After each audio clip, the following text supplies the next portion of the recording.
Okay. When everybody sits down or just arrives or thinks about sitting down, I'll start. So thank you everybody for being here on this workshop on some orthogonal polynomials and their applications to TCS. We're very excited to be here, and we've got great speakers ahead. Before starting, I'd like to thank the organizers for allowing this workshop, basically. So Alexander, Badri, and Alexander that are hiding in the back. Yeah, so in case you haven't seen, you can see the abstracts online or somewhere next to the door with a picture of Edmond Laguerre on the door and a picture of Bartolucci Shevichet. I just like these names, basically. So here, this workshop is going to be about orthogonal polynomials, and the goal is to provide some intuition and some illustrations of the applications to theoretical computer science, whether it be for upper bounds or lower bounds. The slides are or will be posted online, and hopefully we should be able to come up with some notes about them that we're going to put online if we are not ashamed of what we wrote. That's basically the idea. The first talk is by Nishit Bishnoi on orthogonal polynomials and spectral algorithms. So Nishit received his PhD at Georgia Tech under supervision of Richard Lipton, and is now a professor at TFL in Switzerland. There's a little bit more on the sheet of paper there, but I won't delay too much. And also, if you've got questions, so each talk is going to be 50 minutes. There's also like some buffer for questions. If you want to ask questions, please do. And without talking much more, I'm going to let Nishit start.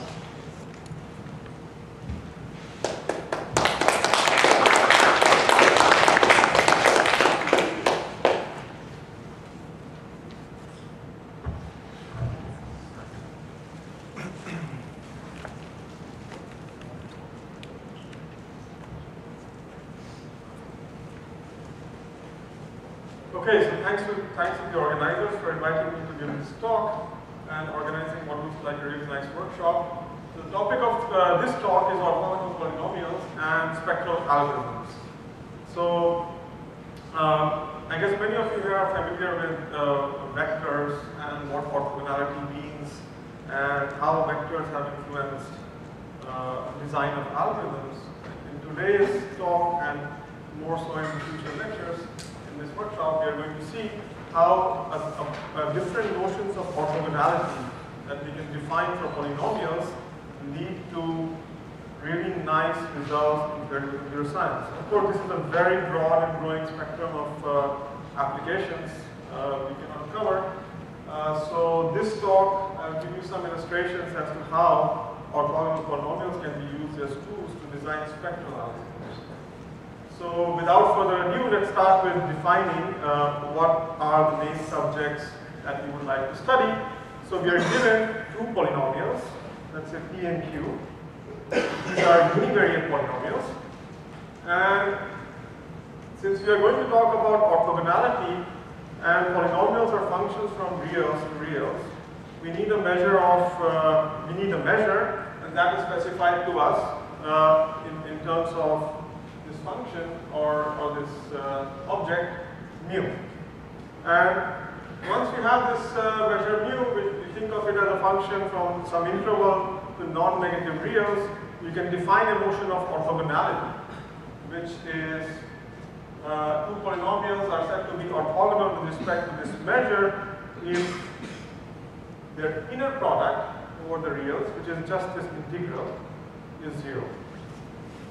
Okay, so if this was, for people who are familiar more with discrete things, think of this as a summation of px, qx times the weight associated to a point x by this measure. You take the summation and 0. So this naturally extends the definition of orthogonality from vectors to polynomials, except the key thing here is that we are going to use different notions of orthogonality. Okay. So I hope this definition is clear. So how do we construct orthogonal families of polynomials? So we fix a choice of this measure mu, and we will see some examples of it. And then we look at the standard basis of polynomials, which is just all the monomials. So 1, x, x squared, x cubed, so on, x to the d. And what we do is we orthogonalize this basis with respect to the measure mu. So everybody here has done this for vectors. There's a process called Gram-Schmidt orthogonalization, which it successively orthogonalizes the basis by introducing a new vector and removing the component that this vector has along previously seen vectors. And this component removal traditionally you do with respect to the standard inner product. Here you would do that with respect to the mu inner product that we have defined. Okay? So this gives rise to, depending upon mu, to a set of mu orthogonal polynomials. And traditionally people have looked at all kinds of measures, but here are some measures which you will see hopefully in some of the talks today. So the simplest setting is when you're working with an interval from -1 to 1. So we're only interested in an interval which is short, and the measure is uniform in this interval and 0 outside. Okay, so it's just flat 0 outside. When you do this orthogonalization, and I'm not going to write down these polynomials, you can find them anywhere on Wikipedia. They look kind of long and complicated, but this is how you would generate them by starting with this set of polynomials and orthogonalizing with respect to this measure. What you get is the Legendre polynomial. If you have the Gaussian measure on the real line, which is just your e to the minus x squared by 2, now the domain is the whole real line. What you end up getting is called Hermite polynomials. If the measure is exponential on the positive real line, then what you end up getting are called Laguerre polynomials. And finally, perhaps these polynomials which will come up again and again in this workshop are called Chebyshev polynomials. These are described with respect to this measure, which kind of looks funny, but I'll talk a little bit more about it, where it comes from. So these are related to what are called trigonometric polynomials, and so you think of x as cos of something, and so you can see 1 minus x squared is sine square of something, so this is something like sine. So this has to do with sine and cosine, so the square roots and so on come from there. Okay, so this so hopefully you get a sense of some of these polynomials you might have heard of in your calculus classes, or if not, already seen applications of this in theory. So this is the setup. What makes these polynomials special? Why do they show up in so many places? Okay. So one thing to note is that when you do Gram-Schmidt orthogonalization of these polynomials, suppose you introduce x to the d, and you have already p1, p2 up to eb minus 1. So to orthogonalize x to the d with respect to this, you will have to potentially take out the component with respect to everybody in the past, right? Which would kind of imply very long recurrence relationships between these polynomials. So that the d plus 1th polynomial will depend on everything in the past, potentially. If this were the case, then believe me, nobody would be using orthogonal polynomials.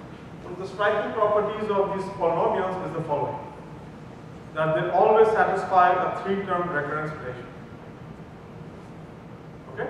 So ignore these numbers for now. Just the form that I want you to focus on is that the d plus 1th polynomial with respect to any fixed measure just depends upon the dth and the d minus 1th polynomial. Okay, so for the sake of making things well defined, we need to talk about p of -1, and that we just think of as 0.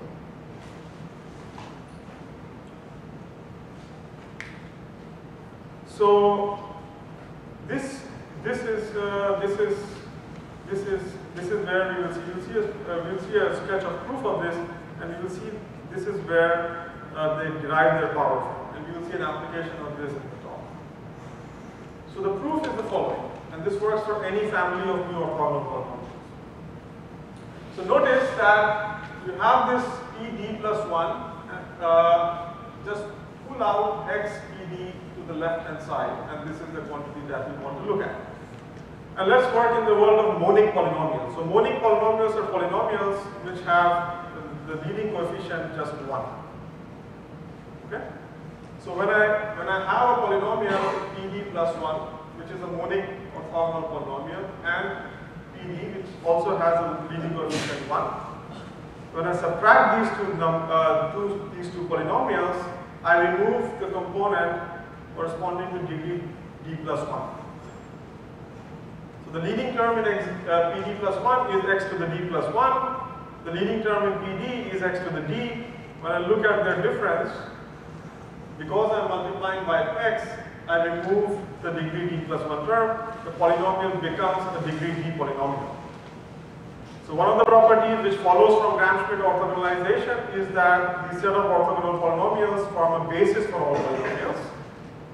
And hence, I must be able to write this difference, which is a degree d polynomial, as a linear combination of all the previous polynomials. Right? This is what Gram-Schmidt will do to us. But of course, we need to prove that gamma I, which is the condition with respect to pi, is 0 for everything other than what is everything other than these two terms here. Okay? So how do we do that? So, well, since they are orthogonal, we try taking the inner product of this thing there, which is the thing on the left hand side, with respect to the ith polynomial in this family. On the one hand, because of orthogonality, everything other than the ith guy will disappear, and this is what you get on the right hand side. Okay? And on the left hand side, you end up getting this. See, pi will kill PD plus 1, but it cannot necessarily kill xpd, because xpd is not the orthogonal one. PD is. If it was the inner product with PD, then it would kill it. So this number is not 0, at least as far as we have seen. Okay?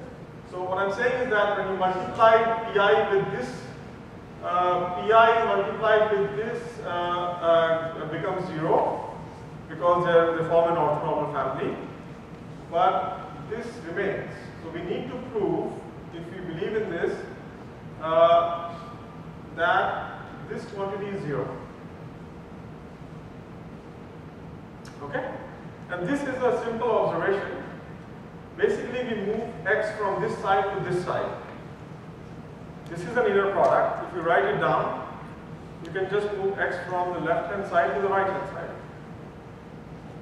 When you do that, you realize that this polynomial, because the degree of I is less than d minus 1, is a polynomial of degree at most d minus 1. Okay? And that's it. Because the first d minus 1 polynomial spans the space, and the dth polynomial is orthogonal to it, its inner product with this polynomial, xpi will be 0.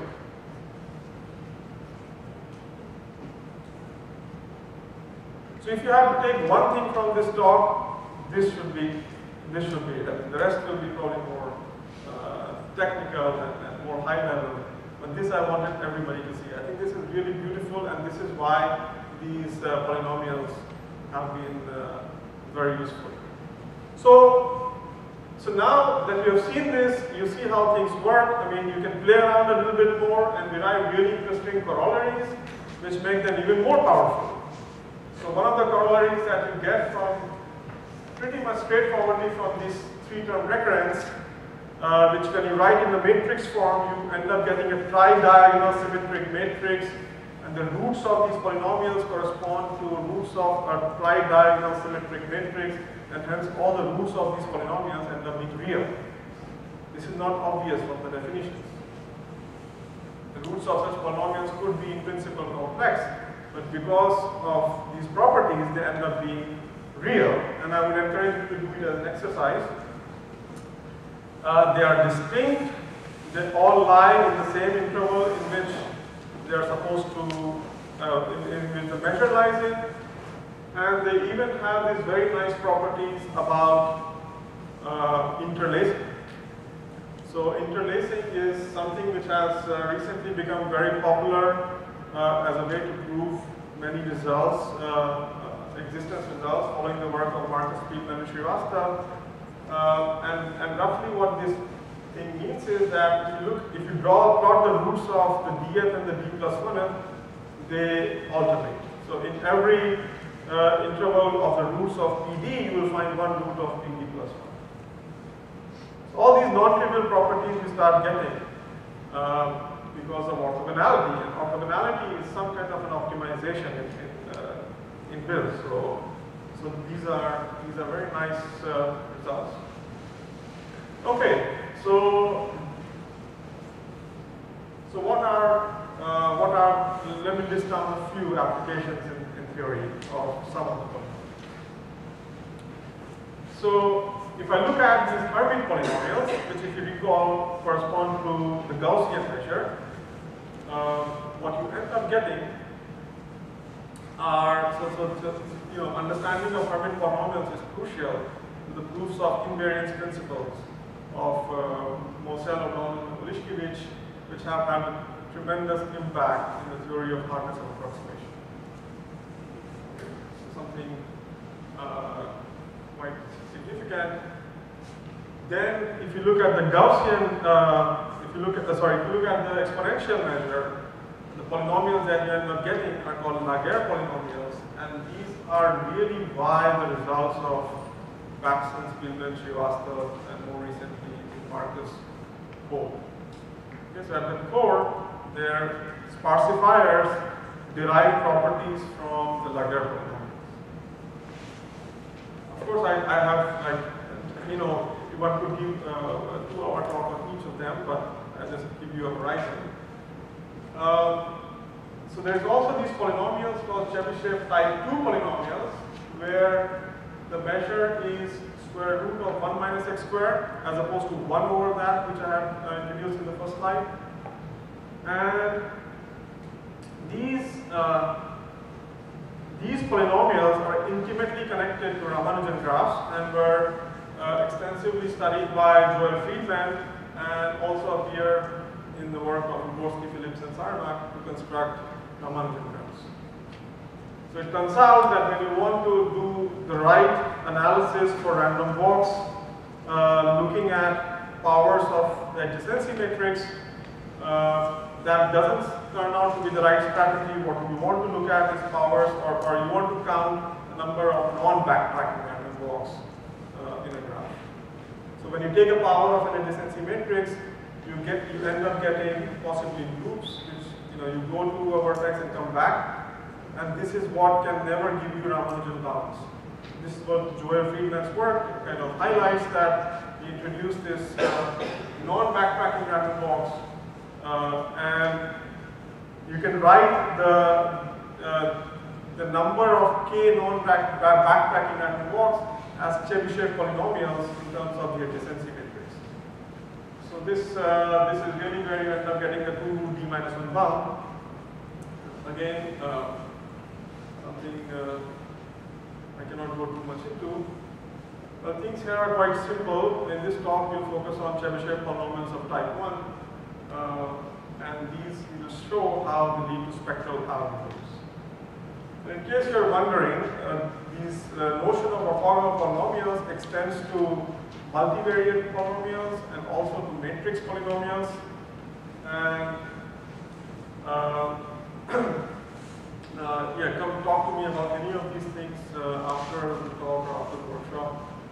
And hopefully you will get to see at least some of these polynomials being used in the future talks in this workshop. Okay, so this was my short introduction to orthogonal polynomials.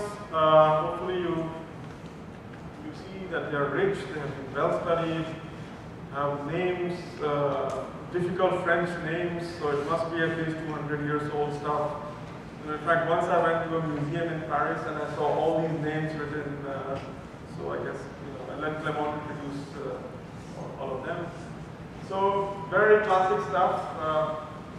Okay, so let's look at what we are going to do and how this 200-year-old stuff can be actually useful today. So today, our goal for many algorithmic problems is to design fast algorithms. This is very, very important. And many of these algorithms are what you may call spectral algorithms. So even though you may be working with a graph, you think of graph as a matrix, and you reduce computations, or the algorithm reduces to computing objects like this. So there is some matrix which is possibly related to the graph or whatever you're working with, and you would like to compute some power of the matrix times a vector, or you want to solve a linear system of equations involving that some matrix, or you want to compute the matrix exponential times a vector, or even just compute the first few eigenvalues or eigenvectors of a given matrix.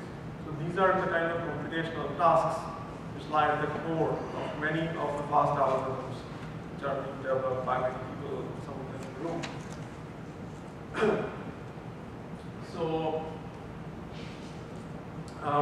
the goal of this talk is to demonstrate how we can speed up these, or how we can actually compute these quantities much faster than what your initial instinct would be, and reduce all these computations to computations of the form a matrix times a vector, and often the matrix B is just A. Okay, so you have some complicated function of a matrix times a vector to do. You just reduce it to a small number of computations of this form, and this is fast, stable, and so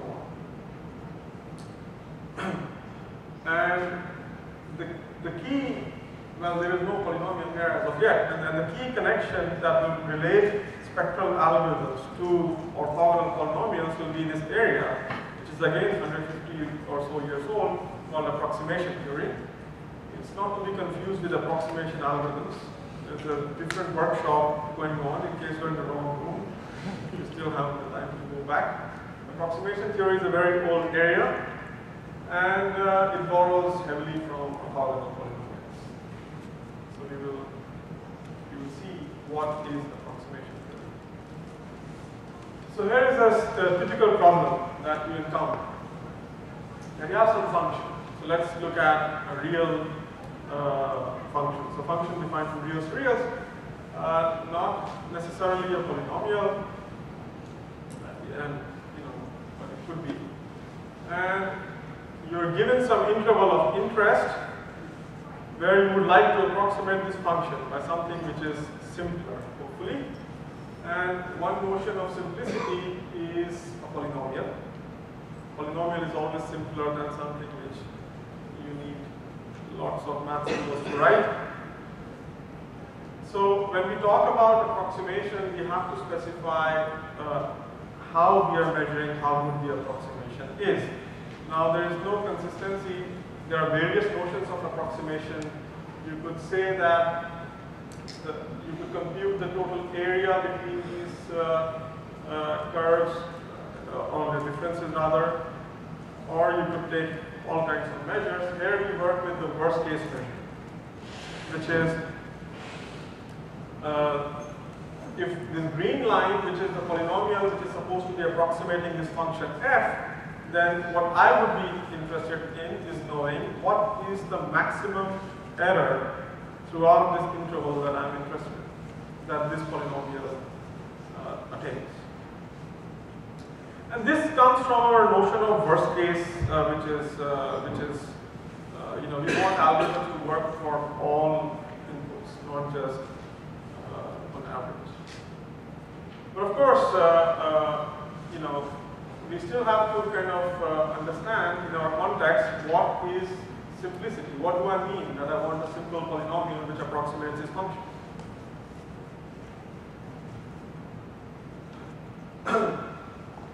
And a notion that was developed by Chebyshev in the 1850s was to measure the simplicity by the degree of the model. Okay, so these, so I'll go through this definition, but what we are looking for, so let's just focus on the first definition here, which is approximating a function by a polynomial. So what you see here is that you want to control the error over the entire interval of interest, and at the same time you want to minimize the degree. So what am I saying here? Find a polynomial which minimizes the error in this entire interval and has degree at most d. So sigma d is the set of all polynomials which have degree d. Okay? And there is a sister notion which gives more power, is to allow not just polynomials but even rational functions. And we measure the complexity of a rational approximation, which is a ratio of two polynomials by the larger of the two degrees. So this is the notion of uniform approximation or Chebyshev approximation, and this is what we will be working on. So many applications of this, and what we would be interested in is approximations to very basic functions, such as a monomial, x to the s or some s, or e to the minus x, or 1 over x. And the kind of intervals you will be looking for will also be rather simple. It's very basic stuff. You may think that, you know, what am I even saying? You know, this is a monomial. How simple can it get? Can you even simplify this? And the answer, as we will see, will be quite interesting. And for our applications in theory, for TCS, the kind of error that we will be looking at is something which is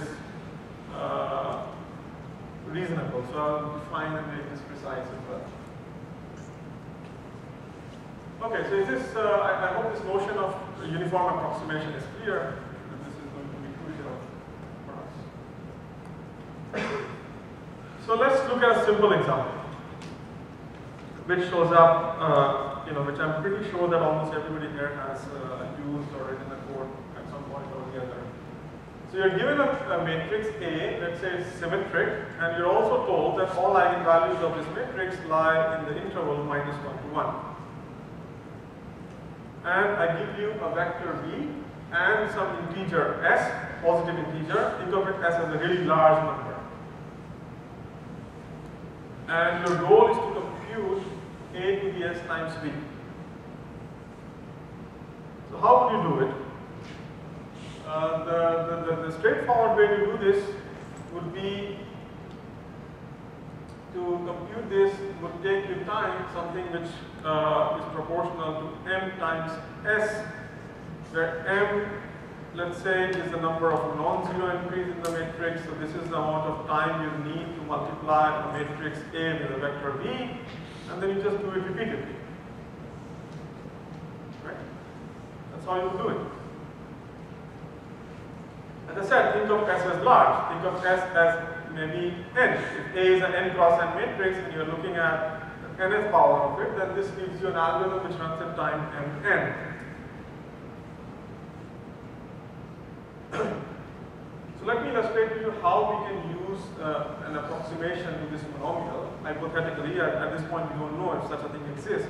But let's assume that this monomial x to the s can be approximated within an error of delta by some polynomial of degree d. Okay, and let's call this polynomial PSD.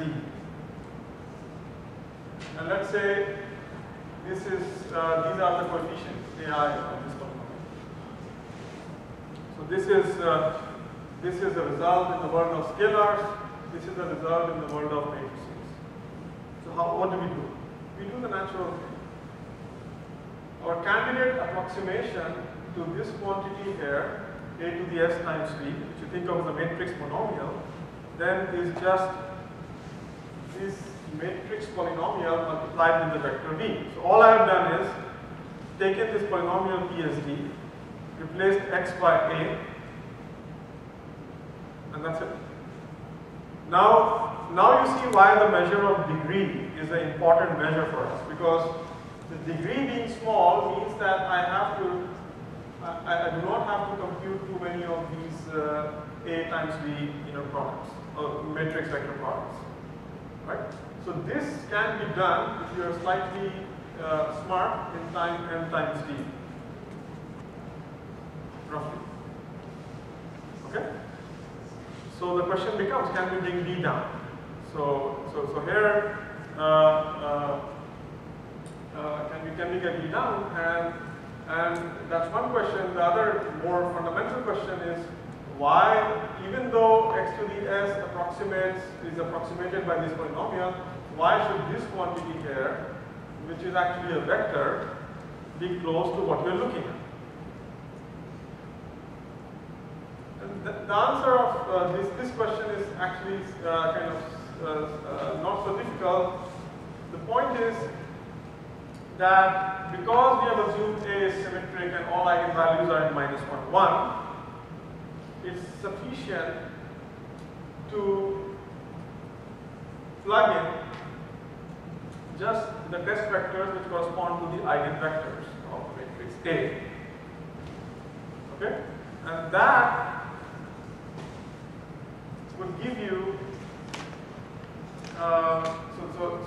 so once you plug in the eigenvectors in there, what you end up getting is eigenvalues, but you know that eigenvalues are all in the interval -1, 1, and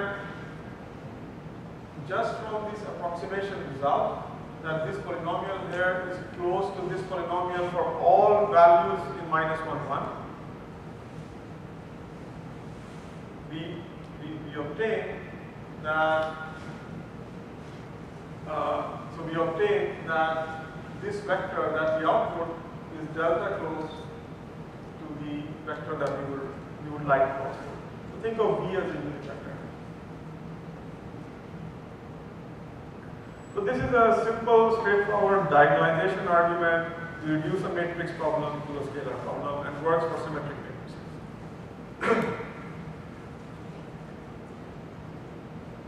So now comes the real question. All this is fine, but still don't believe that you can approximate something as simple as a monomial by anything less than the monomial itself. So it doesn't look.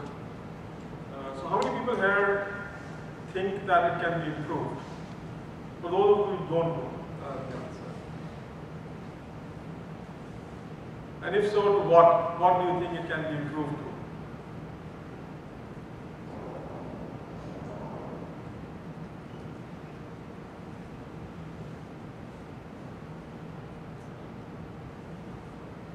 Okay, we will see the answer. Sorry? So say it's something to do with log of s and alpha,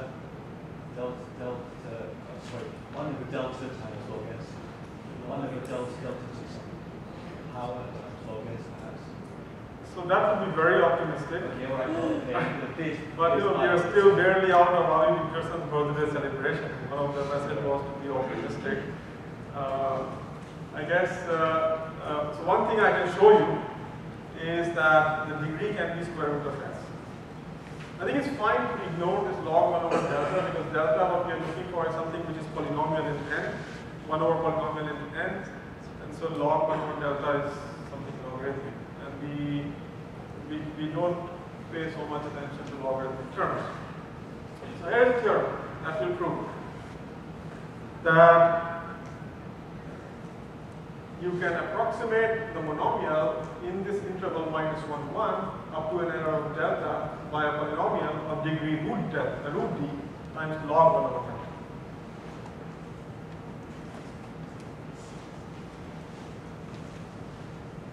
What are the consequences?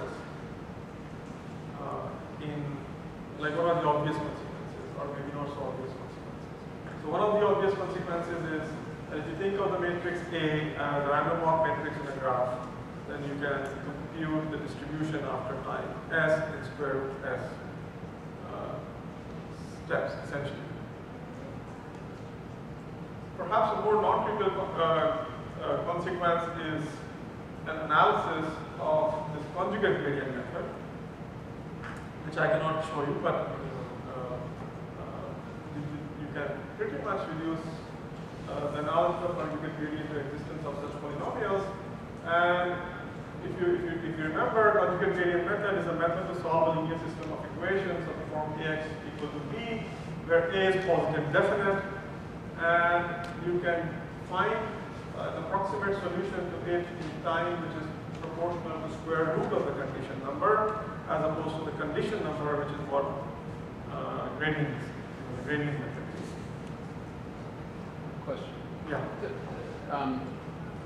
Maybe you're going to get to this, but when the matrix you care about is dense, doesn't it make more sense to say use repeated squaring or something like that? Yes.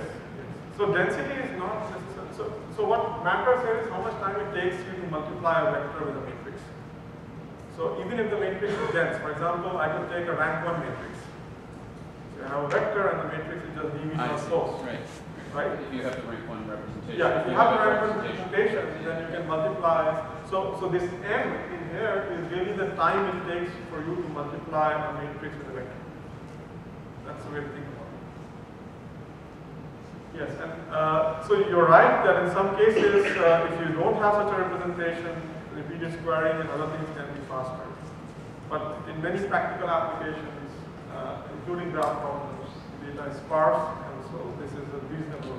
Are there solutions that somehow interpolate smoothly between these extremes, or it's like the other place? I mean, yeah, depending upon the threshold, depending upon the sparsity threshold, you can choose. But yeah, we can talk about this. Another place where this improves is in computation of the largest eigenvalue of a matrix. Again, you can get a quadratic speed up over the traditional power method. And last but not the least, I guess some people here probably are familiar with this Grover search, which is this famous quantum algorithm which achieved quadratic speed up over classical search. That's also pretty much an immediate corollary of this. So anytime you see a quadratic speed up, it's more likely than less that you're getting it because of some such trick. Just on those things, first of all, the random walk thing, you're actually saying you can approximate the S-step transition probability matrix completely, not just assemblate the random walk. Yes, not the whole matrix, but the matrix times a vector. Oh, yes.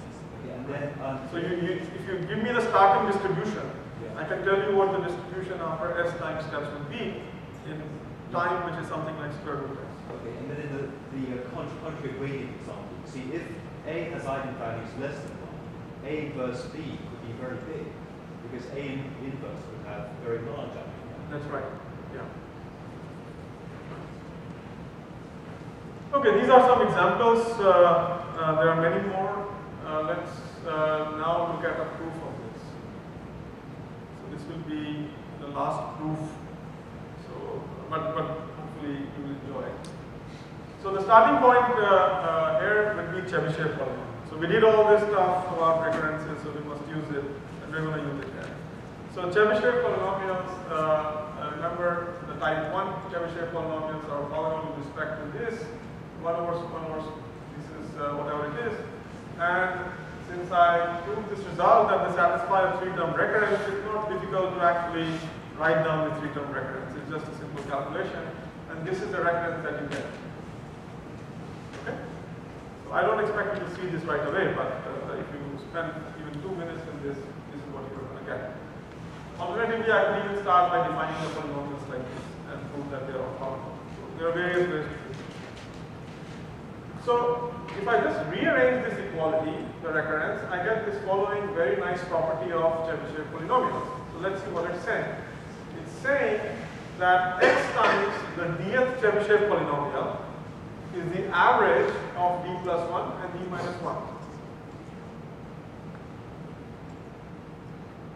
This is just bringing this term here on the left hand side and dividing by 2.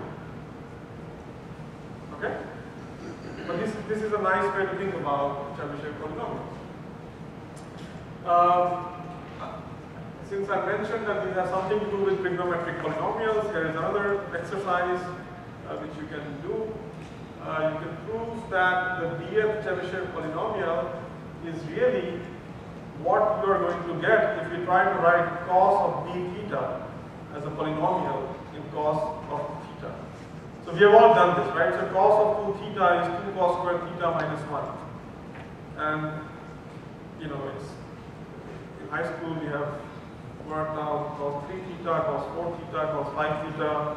You know, if only you would know what Chebyshev polynomials were, right?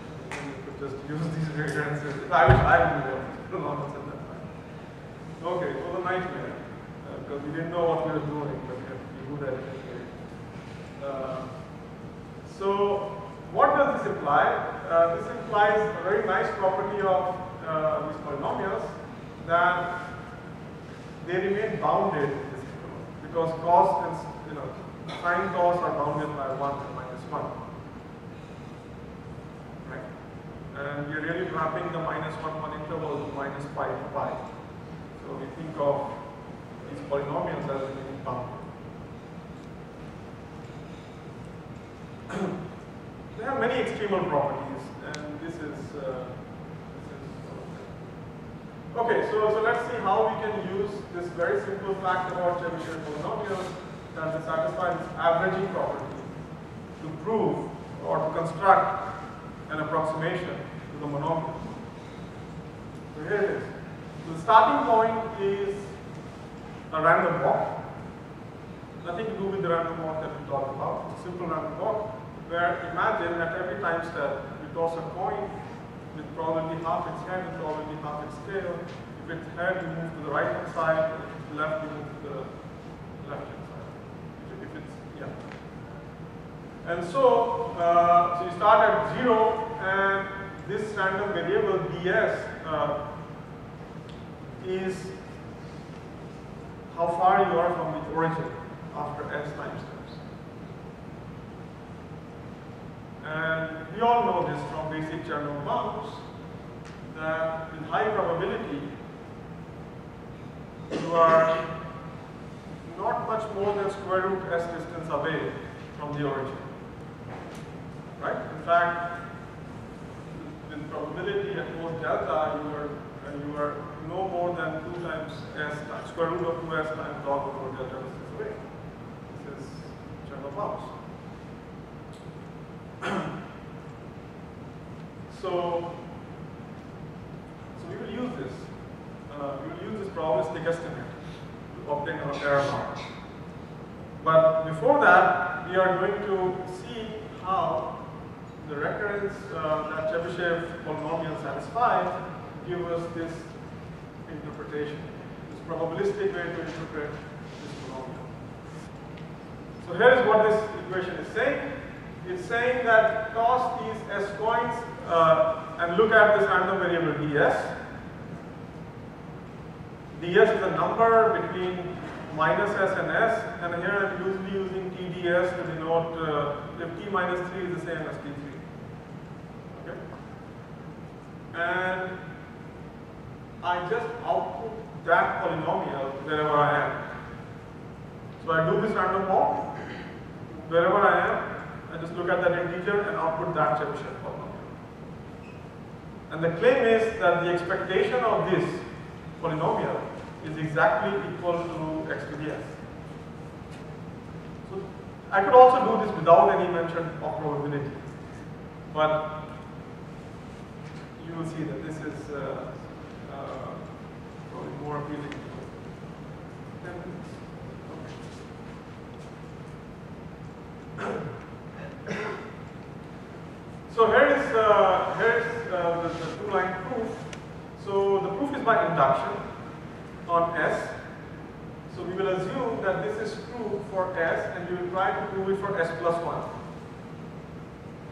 So we look at x to the S plus 1. The first thing we do is separate out one x from it. So we have x to the S, but then we use our induction hypothesis to pull in this expectation. Right? Now x is not a random variable, so we can move it in here. And we get x EDSX inside the expectation. And now we will use the averaging property of these Chebyshev polynomials.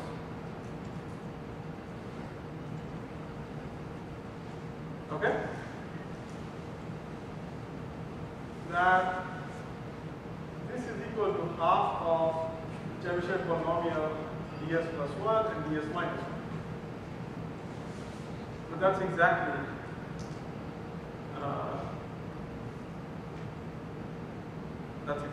ds plus 1.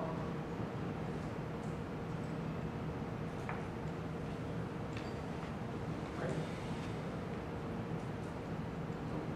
It's very simple. And now you see that this recurrence helps us get this. So the key to this is the very specific recurrence that this satisfies. So what is our approximation? The approximation is very natural now. That what we are going to do is to look at the expectation of this, but conditioned on being d at a distance d after s steps. Okay? If the random walk goes beyond d, we just output the 0 polynomial. If it's within d, we output the ds Chebyshev polynomial. Okay?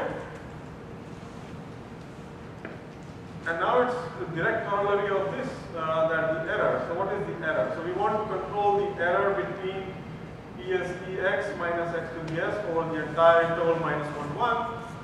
So we write x to the s as this expectation using the claim. But of course, PSD of x is this conditioning.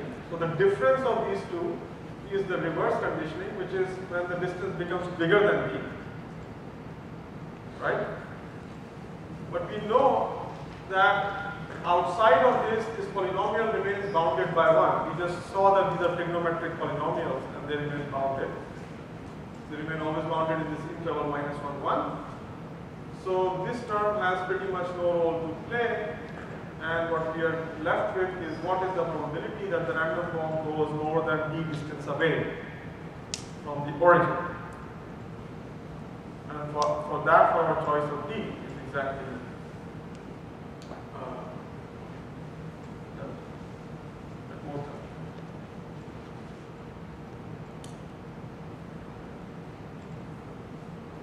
Okay, so this was probably the most technical slide of the talk.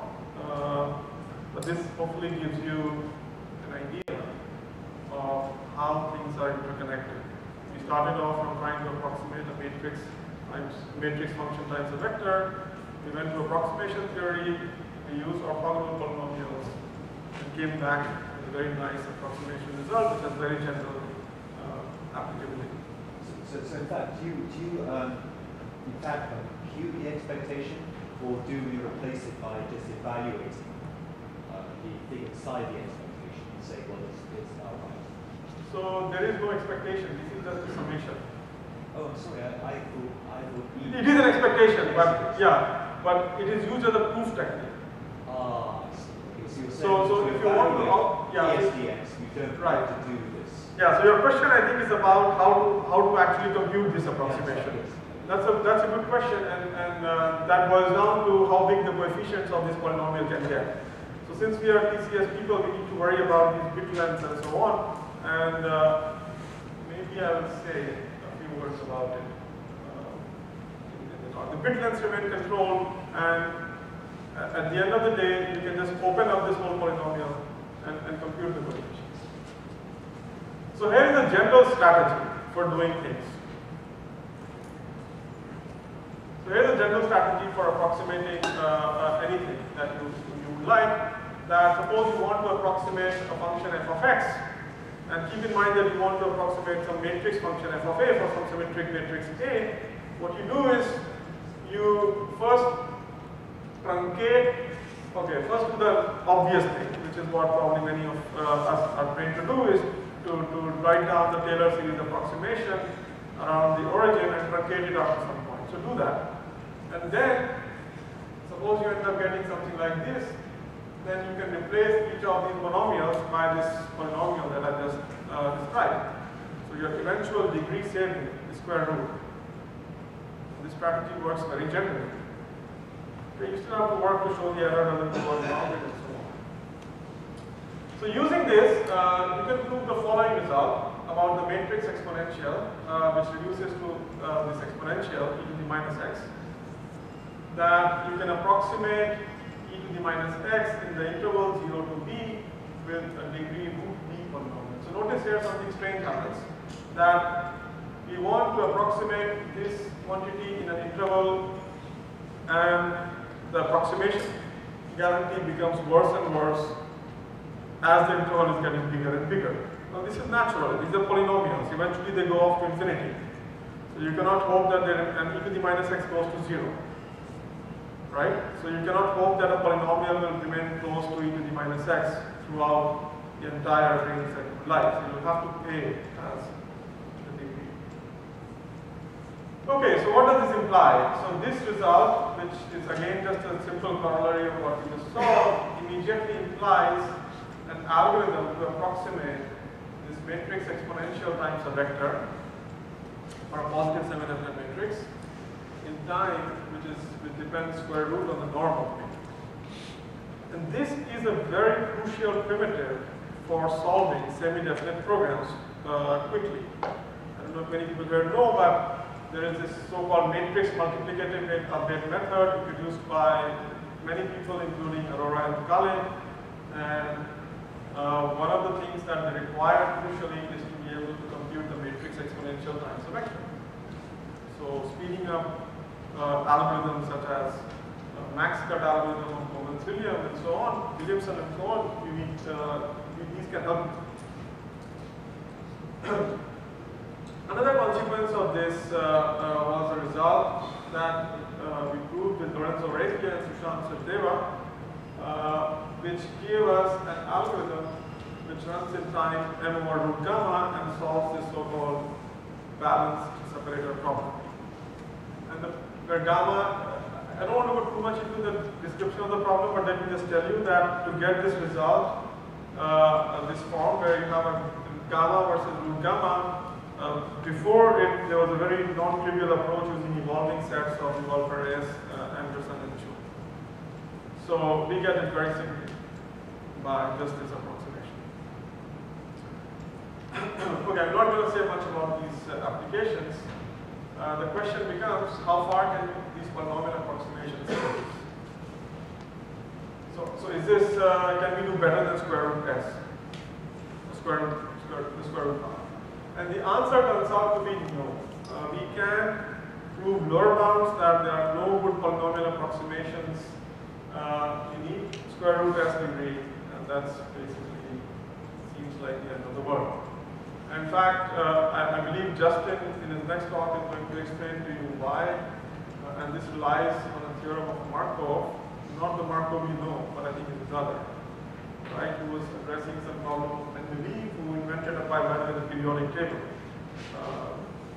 There were colleagues that came up with this result. So Justin's talk will talk more about this. I'm going to skip it, and Chebyshev polynomials are also the extreme examples of one of those things. So the bad news is that you cannot do better. So how do we bypass this barrier? And there we go to rational functions.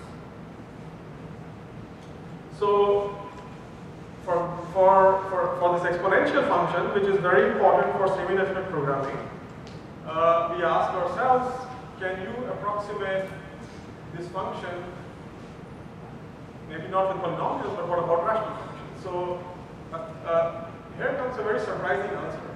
It says that throughout the interval, 0 to infinity. Now, we don't even restrict ourselves to 0 to b. 0 to infinity, we can approximate this function by a rational function, which in fact is something simple. It is 1 over a polynomial of degree d up to an exponentially to the error. Okay, so this is, if you've not seen results like this should be very surprising. And in fact, the polynomial turns out to be really easy, and the proof is a kind of simple exercise.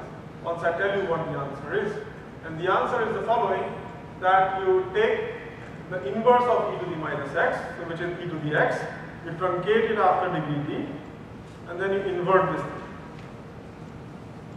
Okay? So don't try this for any function, it doesn't work. Okay, so don't try all this stuff at home. A deadline and you're trying to do it. Yes, Nishi told me this approach, let's try it.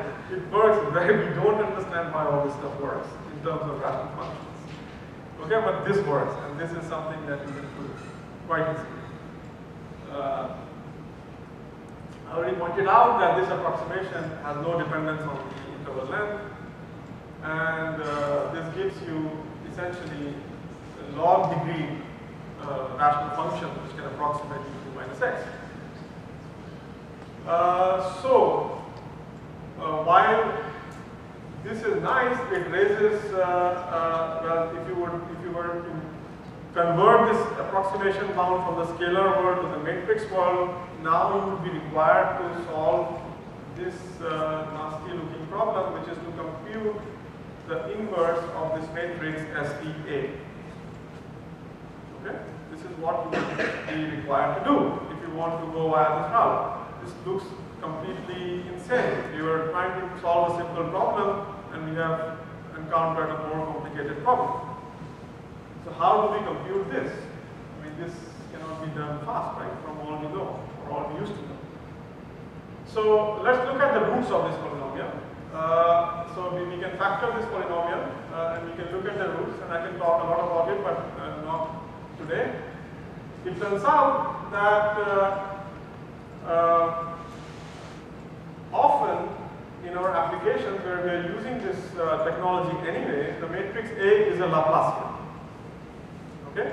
And if somehow these roots turn out to be negative, so these beta i's, which are roots of this polynomial, turn out to be negative, then what we end up getting is a Laplacian plus a positive diagonal matrix, which is even better. These matrices are called symmetric and diagonally dominant matrices, and these are matrices for which we can actually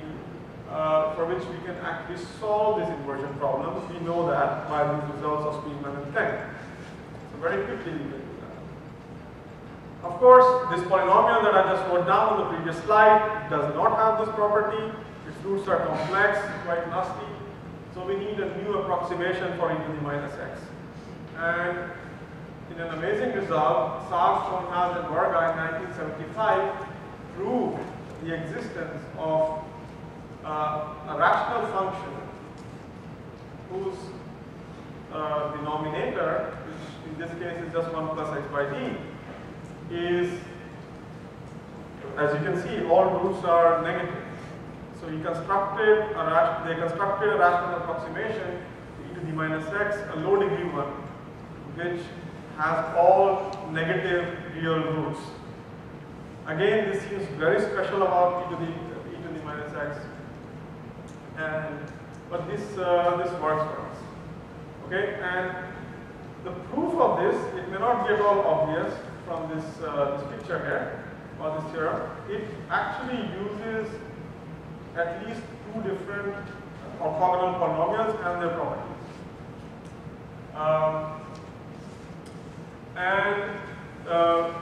Recently, or not so recently, Sushant and I proved some nice properties about these polynomials which allowed us to use them for algorithmic purposes. We can prove that the coefficients of these polynomials are nice, and we don't have to worry about the complexity going up and so on.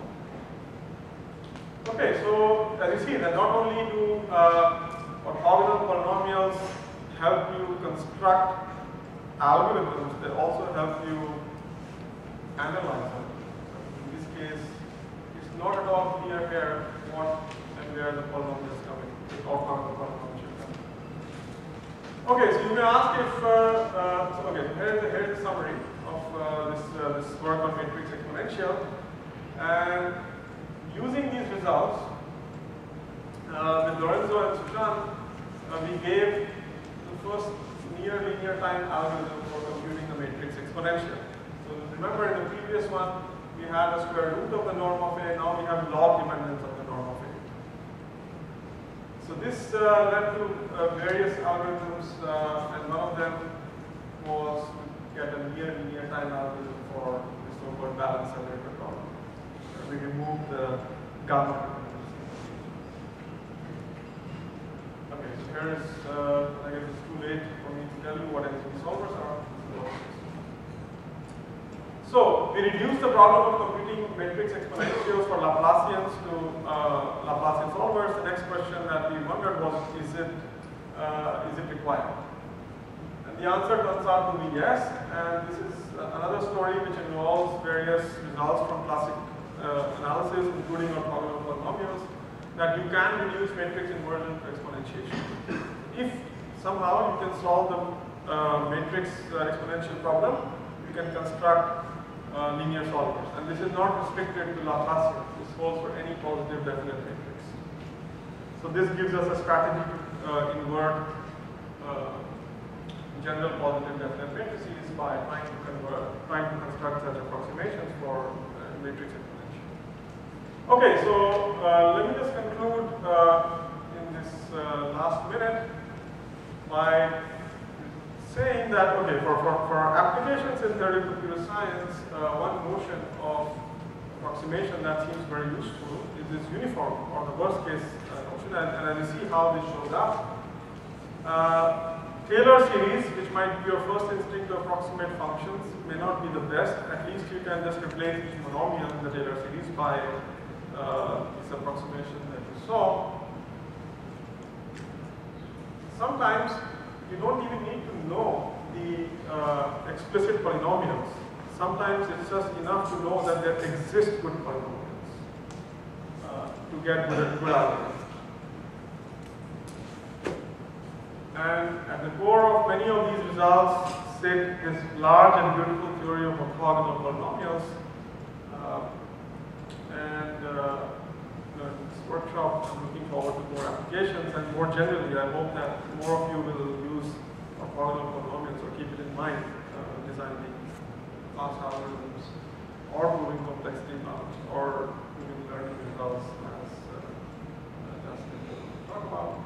So thank you for your attention, and if you want to read more about this, there's a monograph that Sushant and I have, which you can find on our webpage. Thank you.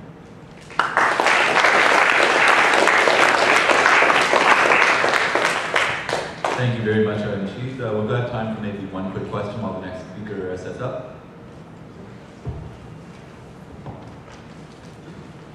Yeah.